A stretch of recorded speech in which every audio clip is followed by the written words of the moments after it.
Hello and welcome to 20-Minute Marketing. I hope you're having a great day and thank you for listening to the show. I'm really looking forward to getting started with today's episode because we have two guests on the show at the same time, which is a first for us. Hopefully this is going to allow us to have more of an open conversation and a chat instead of the usual one-to-one type interviews. So the two guests that I'm going to be speaking with are Jake Surrey and Gemma Russell from Fountain Partnership, which is a global award-winning digital marketing agency. And over the years, they've won several Google Premier Partner Awards, such as Best Search Performance in EMEA. So they have lots of experience in building out large and successful PPC campaigns that they're going to be able to share some insights with us today. So yeah, let me introduce them. Hi, Gemma. Hi. And hi, Jake. Hello, mate. Thanks for giving up your time to be with us today. We'll start with a quick introduction from you both, and then we'll get started with our chat. So could you tell us about yourselves and your role at Fountain Partnership, please? Who wants to go first? I'll go first then. So yeah, my name's Jake. I've worked with Fountain for about 3.5 years. I've been in marketing for probably quite a long time, about 14 years now. So I was working in the UK office, but I'm actually married to a Canadian lady who prefers living in Canada to the UK. And so I lead our North American operations now and have done that for about a year or so. Thanks, Jake. And then same questions to you as well, Gemma.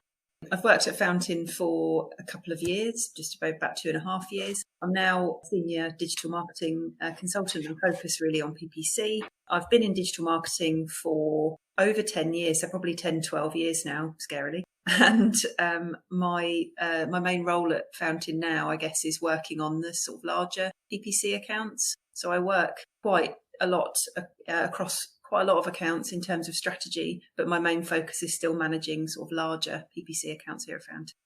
Yeah, thanks, Gemma. So before we start, here's a quick rundown of the plan. During this episode, we're going to be talking about strategy and setup, as well as some optimization tips. And then in the second part of our conversation, which will be out next week, we'll be covering scaling up your account, ad copy, call to actions and things like that. Ultimately, there's just not enough time for us to cover all of those things on one episode, and I wanted to make sure that Jake and Gemma were able to tell you as much as they could, so we've decided to split it out into two conversations. So yeah, let's get started. I have a list of questions that I'll be asking in each segment, and then either Gemma or Jake or both can just sort of hop in and answer. There's no real set structure apart from a few topics and themes that I've listed down to cover along the way as we go. So the first of our 4 segments is going to be about strategy and setup. By that I mean making sure that your account is using the right settings and that your account is well organized and clean to allow you to be successful as things progress. So first of all, what type of research do you perform when you start to build an account out? Yeah, I mean, I think the first questions that we tend to ask are what around the underlying business metrics. I mean, and that would really apply to any marketing. So, how much money are you making per sale? How much are you willing to pay for a lead, or how much are you willing to pay for a sale? What's the lifetime value? I mean, it depends, right? If it's an e-commerce or if it's a B2B. But essentially, we want to find out if we're generating leads or sales through PPC, how much are they worth to the business? Because that really defines everything else that we're going to do. After that, we do a lot of industry research, a lot of competitor and sort of general business research. What's the sales process like? And then we go into the sort of PPC specific side of things, which would be related to, keyword research, essentially. What keywords should we be running against? What's the, using various tools, primarily the Google ones, what's the likely CPC? What's the likely search volume going to be? And then we build out a bit of a forecast to kind of go, well, this is what, if we make these set of assumptions, this is what it should look like. And these are the keywords that would be viable to run up against based on those sort of initial business metrics. I think it's really important when we're looking at these things as well to make sure that you don't put all your reliance on, for example, one keyword or one audience, or we try and diversify so that if, for example, you put all your eggs in one basket and think that 1 or 2 keywords are going to generate all of your volume, that's obviously not a very good position to put a client in. So it's a really good idea to really think through all of these things and try and have a fairly solid plan and also plan B and possibly even plan C as well when you're doing that. And when you're looking at data and planning out keywords, are you doing that via Excel or is there something else that you're using to record information? So we have a custom built forecasting tool, but effectively we use Excel really and a number of different Excel formulas. In fairness, that tends to be probably the simplest way to do it, especially when you're starting out. And obviously that can be used in some cases as the basis of the account setup if you're looking at using, I suppose, the formulas for AdWords editor and whatnot. But yeah, it's normally the best way. I think Excel is normally a fairly robust way to do it. Sounds good. I have a question now that I think will be suited towards Gemma. So you said that you manage quite a few large campaigns, which I'm assuming might take several days or weeks to build out. Do you build out the entire account and then turn it live, or are you turning on each campaign as you go along? This is interesting, actually, because I think when I first started working at Fountain, I was very much on the cautious side of things, and I would be much more concerned and do it on an incremental basis. So test one thing and then learn and then go, and go from there. I think, or working with larger and larger accounts, I think it's actually important to try multiple things at the same time and try and learn as quickly as possible. A lot of the time, I would potentially employ a number of tactics and front load the budget so you can learn as quickly as possible and then focus on the things that are actually generating the best quality leads or, the best return for the client. I think otherwise you run the risk of wasting a lot of their time and potentially a lot of their money by doing one thing after another after another. It does depend on the situation and, of course, the goals and a number of other things. But if that's possible, I'd probably prefer to try and be in a position to do as much as possible as quickly as possible. It's interesting as well because when I joined Reach, the company already had an account set up, and that was done by someone a few years before I'd started. So let's say you have a contract with a new client that already has an account built up. What would you look for in that scenario? We've got an audit checklist that we use and have various areas that we would look at. So we'd use that as a starting point, really, just to see what sort of shape the account is in. It does vary from the really basic stuff like keywords and ads to the more advanced settings and whether they're using automation or not, for example. And I think there's a number of different areas that we would look at. And we would base it on what we find works with the best performing accounts in the agency at the moment. And we kind of benchmark it against them. I guess there is always an element of your own personal, what works for you and the accounts that you work with. But generally speaking, I think, there are, I suppose, 20, 30 things that you would look through. It is really also important to focus on the basics, campaign structure, keywords, ads, audiences, those sorts of things. And let's just touch on the settings inside the account for a few minutes. I'm interested to see what your thoughts are when it comes to bidding strategy, whether to use search partners or goal settings. So do you have any tips on any of those? Yeah, and I'll jump in on goals, and I think Gemma's probably a bit more advanced than I am on bid strategies. So it really does depend, and it depends on those initial conversations that we have with the client around, what are the underlying business metrics. So there are times you can include micro conversion. If you're not getting enough conversions, you could include events as micro conversions to kind of increase the volume going through the account. But in general, it's really what we're always trying to do is to drive back to what is the most profitable for the client. So that will really define what the goals are within the account and what we define as conversions. And there are times where, say for example, in a B2B scenario, there are things like document downloads, which doesn't necessarily correlate to a sale, but that document download might well create an opportunity for a salesperson to follow up. So it really does depend. But what we try and do is sort of figure out what's the purchase cycle. If it's lifetime, if it's just an e-commerce platform, great. We've got sort of somebody adds to a basket, goes to checkout, goes to sale, great. That's good to know. And in B2B, it can be a bit more complex. But so it is a bit of sort of how long is a piece of string, but very much defined on those core business metrics. With regard to bid strategy, that's quite an interesting one. I think predominantly it does go back to the client's goals, but it does also depend on the amount of campaign budget that you have to spend and how many conversions are running through that campaign as well. So generally speaking, where there is an unlimited budget, so you can spend as much as you like as long as you're achieving a particular return on investment or cost per acquisition, for example, or cost per lead, then in those cases, I think target CPA and target ROAS are like the gold standard. I think they're really, generally speaking, the bid strategies that perform the best. However, they don't work in every scenario. If there's not enough data or there's not enough budget, so you can't have a 10 times target CPA or budget applied, then we find that the maximised conversions or maximised conversions value tend to be more appropriate. But then that said, there are situations where, again, because of the goals of the client or the company, that target impression share might be more appropriate. But I think in probably the majority of cases, those 4 bid strategies I think are the ones that we would generally go for. Would generally try and apply. This is probably a question for Jake. What are your preferences when it comes to dynamic or responsive search ads?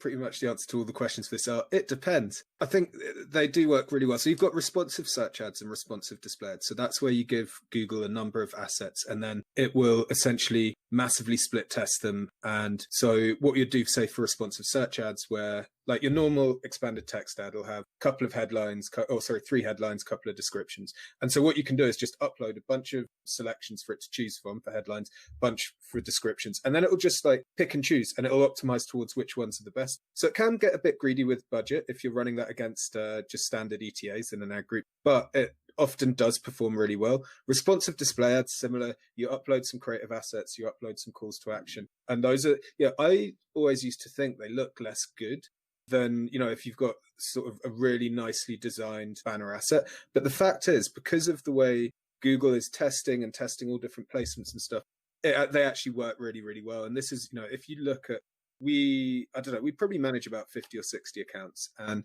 if you look at all of our display activity, it's pretty much across the board that responsive display ads will outperform just your standard GDN placement. So that's pretty interesting.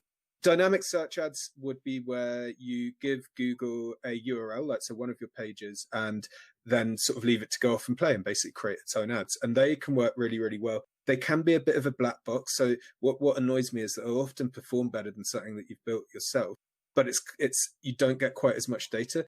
But they're really, really useful for helping you to identify new keywords that you can then pluck out and sort of apply individually. So that can be helpful. The last one that sort of is a similar term is dynamic keyword insertion, which is where what you're doing is basically asking Google to include the search term into the ad. So, like, let's say somebody's Googling IT services Canada. You basically, and it might be IT services in Alberta, where I live. It basically will insert the search term into the ad. So that's best practice to make the ad that you're showing as relevant as possible to the search term. So all of them are really useful in different scenarios. It just depends, as I say, on what you're trying to do. And it's always worth testing them, and then just seeing how you get on versus your normal activity. It's a balance between having control over the account and then letting the automation take over. And I think the automation is getting better and better. Probably 3 years ago with the bid strategies, for example, they probably didn't work as well as your manual bidding or even your eCPC, whereas now they are performing a lot better. And it's just interesting to see how quickly Google and Facebook and, the other platforms are learning and their automations are improving. Yeah, that's a solid breakdown of each option, and I'm sure it'll help anyone listening that hasn't explored those options as well. I actually started out just using traditional search and display ads and slowly incorporated responsive search ads, and they are performing really well, so I would recommend testing them. Let's move on to the second segment of our conversation now, which focuses on optimisation. So essentially, I'm referring to an account that is already up and running, and the goal is essentially to increase conversions but reduce the cost of doing that. So first of all, how important is it to continually monitor your account, and how regularly do you do that? I'm going to call that a Gemma question because you're more hands-on than me. It does depend on the account size. So I look at all my accounts every day. I wouldn't necessarily make changes every day, but I'd always keep a good look at what's going on a daily basis, especially to start with.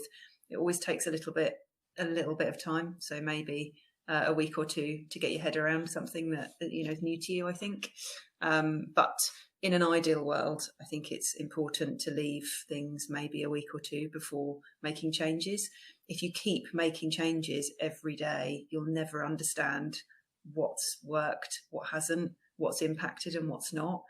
I think it's important to really analyse what's working over quite a significant period of time sometimes. So maybe 6-12 months, and analyse that data to give you a good grounding in what keywords have actually converted, so you can actually then build on that and make it better, improve it. I was going to ask you how long you wait to make changes, but you've covered it there. I kind of touched on this in a previous episode as well on PPC, where I was talking to Todd Chambers about landing pages, and he spoke about how it can take months for your experiments to reach significant data levels, especially if you have a low number of clicks, and you sort of followed the same theme there. So I think it is important to make sure that you aren't making too many changes all at the same time. A good thing to note that especially with automation, when you're testing a new bid strategy, there is a significant period of learning. So that can sometimes be 3 or 4 weeks. It does depend on the size of the account. And especially in the first few days, the results can be quite unpredictable. It can spend quite a lot of money in quite a short space of time. So it's important to set expectations so that you don't get people wondering why has this happened? But that can also be quite important to be aware of as well. Yeah, great point. Moving on to a new topic, how important is it to continue adding negative keywords? Yeah, there's so much variety if you think about what you type into Google. And there's sort of quite a lot of nuance to that. And what you really want to do is capture the people with the intent to buy your products, or sometimes with the intent to find out more about your products and more about your company. You want to make sure that you're removing any that are irrelevant, and especially with more expensive keywords, it can really, really add up. So like I work with an IT company here in Calgary, and the keywords, they're not that expensive, but 10 $15 each a click. So really, if you're getting a relevant clicks through, then it can have a massive impact, and it can affect quite a lot. So yeah, what we'd sort of be doing is we're always reviewing the search term reports. So reviewing, okay, we've got these keywords running. What are the search terms that have triggered those ads to show, and are all of them relevant? And then we're consistently, removing and adding negative keywords, both at an account, sometimes at an ad set level. Something that's been interesting to note in recent times where we've had the COVID situation is there's been a bit of an adjustment in terms of sort of different types of negative keywords to add. So yeah, there's a lot of people just trying to figure out, is this place still open? These kinds of things, like what people are searching for is a little bit different. And so you just want to remove the keywords that are never going to drive any sales or relevant traffic remove the search terms that aren't going to drive any relevant traffic to you. But yeah, like definitely important, just because of the different ways that, that people could be searching the same thing or similar things, but actually they have quite different intent and sort of massive purchase intent or little purchase intent. And then in your big accounts, are you going as deep as the search terms that have a couple of clicks and impressions, or is that not viable? To be honest, it tends to be the top ones. I think what's important to remember, there's actually probably a link point here, is when you're using broad match keywords, don't use single broad match keywords or try to avoid it. Because one of the interesting things about the search query report is it doesn't show you all of the variations of search terms. It won't ever show you all of them. It just shows you a picture of them. So that can be a bit of a tricky thing to keep a hold of. What I tend to do is filter search queries by the number of impressions. So obviously depending on the size of the account and the number of clicks and whatnot, so you can actually see and then sort it by cost. So you can see what's actually spending money. If you filter it by the number of impressions, what you can do is obviously see how often something's actually being searched for and understand what's a potential problem and what's going to creep up quite a lot. What I tend to do is try and add like phrase match negatives, or rather than just ticking them and adding them as exact match, to try and prevent, if you can see a trend occurring, I suppose, if you can see something that's coming up a lot, it's just an easier way to almost batch negative match something rather than trying to add multiple.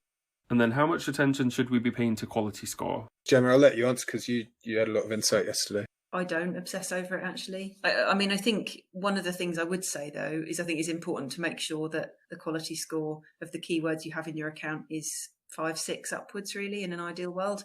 Ideally, really a lot higher than that, so maybe 7 or 8, but I know that's not always possible. But that's really a good benchmark that you're actually having relevant keywords in your account.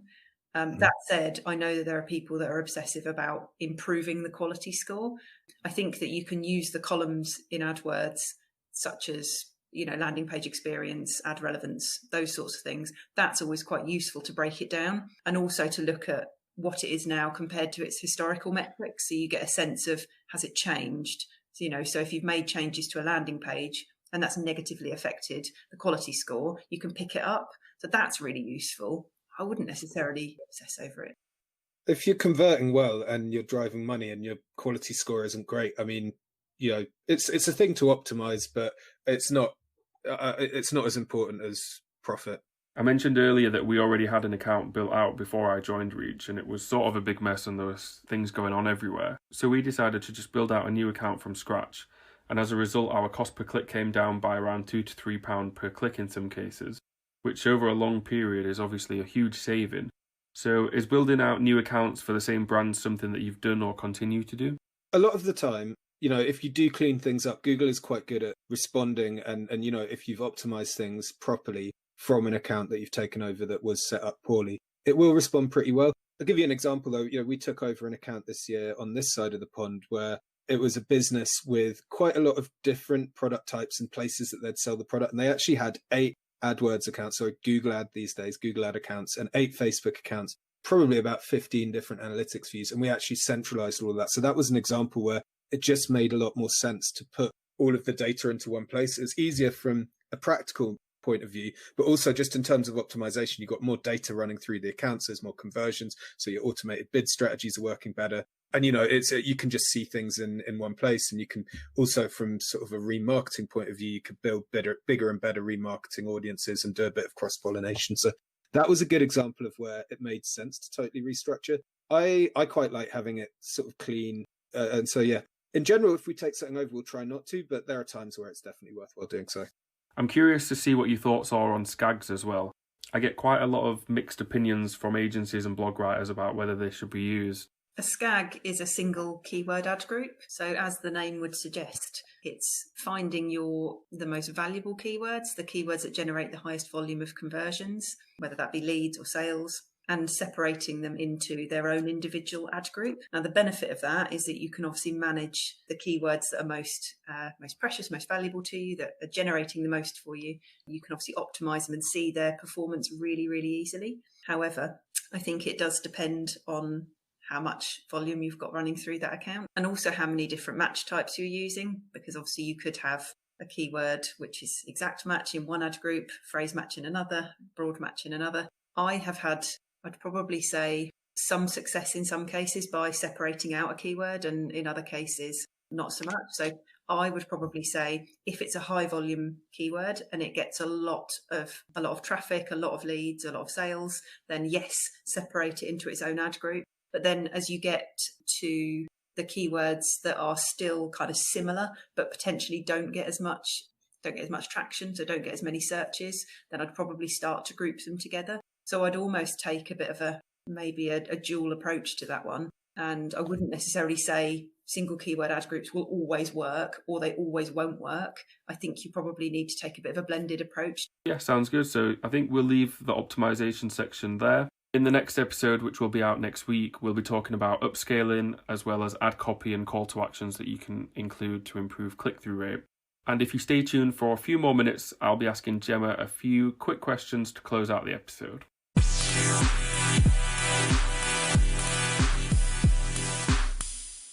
So we always finish episodes with a couple of fun questions that focus on career and personal development. I'm going to put the spotlight on Gemma for this episode since you went last in the introduction, and then I'll ask the same questions to Jake next week. So a great question that I always start out with: do you have any fun or interesting stories from the beginning of your career?